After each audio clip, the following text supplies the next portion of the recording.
Good afternoon, everyone. Welcome to the 8th film in our fantastic Foodie film series, the animated comedy Ratatouille from 2007, produced by Brad Lewis and directed by Brad Bird, with the voices of Ian Holm and Peter O'Toole.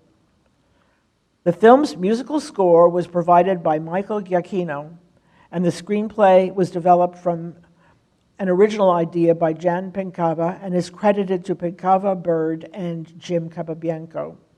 The title of the film is a reference to the French classic dish ratatouille, which is served at the end of the film. It also nods to the fact that the principal character is, well, a rat. Remy, the rat, is an ambitious young rodent who aspires to be a fine French chef, even though he must deal with the fact that rats are usually unwanted visitors. But he manages to form a lucky alliance with the garbage boy Linguini from his favorite restaurant, Gusteau's. And one day, when Linguini spoils the soup, Remy jumps in, only figuratively, to save the day. Although the film was intended as family entertainment, it's packed with puns and clever hidden references. Ratatouille made a lot of money at the box office, earning $650.7 million on an investment of merely $150 million. It received widespread critical acclaim. Rotten Tomatoes called it fast-paced and stunningly animated. A.O. Scott of the New York Times called it a nearly flawless piece of popular art. Ratatouille won the Oscar for Best Original Screenplay and Best Animated Feature, and was nominated for several other awards. In 2005, Brad Bird was hired to revise Pinkava's original script and direct. He killed off the Gusteau character and enlarged the roles of Skinner and Colette. Bird was delighted that the film could be made as a highly physical comedy, with Linguini's character provided endless fun for the animators. In order to cast Paris in the romantic, lush mood they required, Bird needed to do some on-site research, so he visited Paris to soak in the city's vibes, dined in its top 5 restaurants, and toured the city on a bike to see the sights.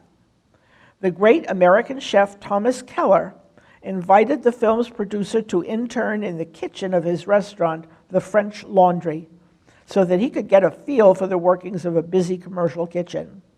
It was there that Keller developed his recipe for confit bialdi, which is served to the restaurant critic Anton Ego near the end of the film. The recipe for confit bialdi is so complex that it takes over 4 hours to prepare.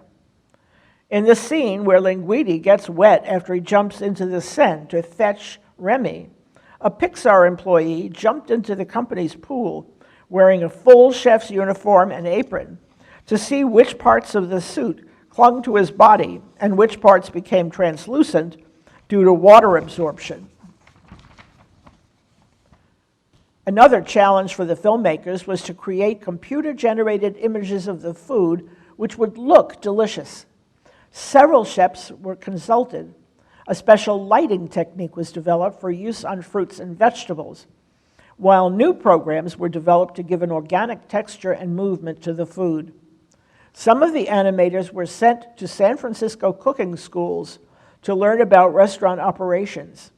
In order to depict the rats accurately, the filmmakers consulted rodent expert Debbie Ducommun, aka the Rat Lady, to learn about the habits and characteristics of rats. They even set up a vivarium with a colony of lab rats outside their studio and observed the animals for over a year to study their movements. Meanwhile, Giacchino had written 2 themes for Remy, one about his life with his home colony and the second about his hopes and dreams. A third buddy theme plays when Remy and Linguini are together.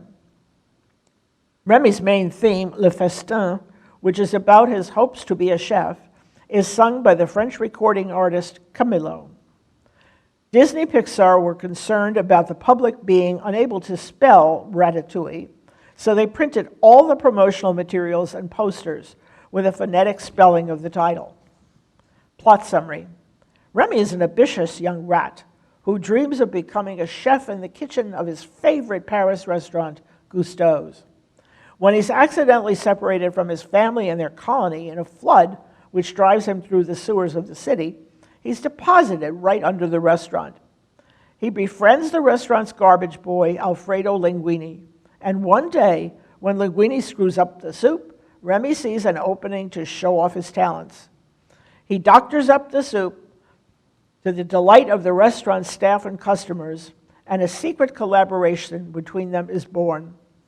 The restaurant's new owner hates him and sets about trying to rid himself and his restaurant of his rodent nemesis. Fun facts about the film. Nearly every Pixar film displays the Pizza Planet truck from the Toy Story series. In this movie, the truck appears on the bridge over the Seine in the scene where Skinner chases Remy. Antonico's face was designed to look like a vulture, and he writes his review in a room which looks like a coffin. Also, the back of his typewriter resembles a skull. These are all references to his killer reviews.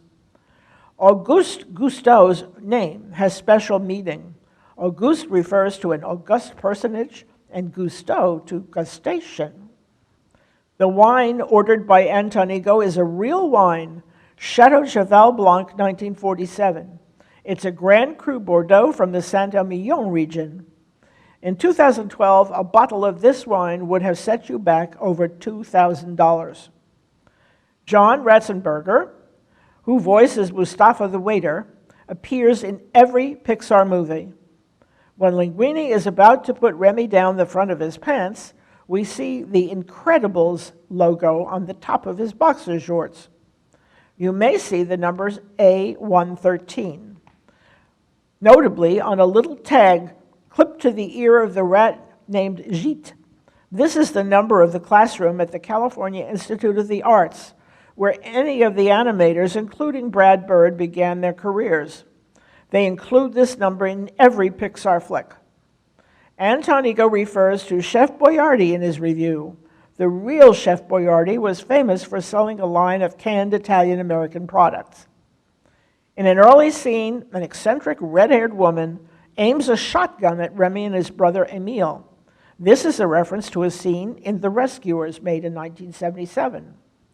Skinner's car is an early 1960s Facel Vega HK 500, an obscure French car built in very small numbers at very high cost and marketed to the creme de la creme between 1954 and 64. The pest control shop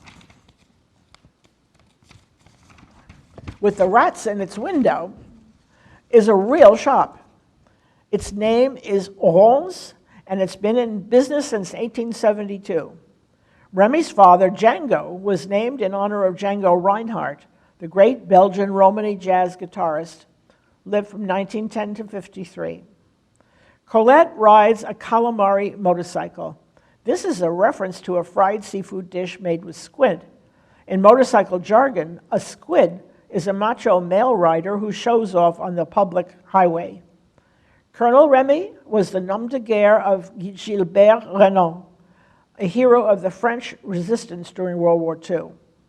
Remy has 1,150,970 hairs on his body. Alfredo Linguini's name is yet another pun. Alfredo refers to a well-known Italian sauce, and linguine is a type of pasta. Things to look for: the Pizza Planet truck, Antonico's deathly office, the Chateau Cheval Blanc 1947 wine, Thomas Keller's Confit Bialdi, the A113 reference, the Incredibles logo on Linguini's boxer shorts, the red-haired old lady who tries to shoot Remy and Emile, Skinner's Facel Vega car, Colette's calamari motorcycle, and Remy's various musical themes. Now it's time to watch Ratatouille. Grab a baguette, a bit of brie, and a bottle of Chateau Cheval Blanc 1947. Remember, the film may take a few minutes to roll. Enjoy.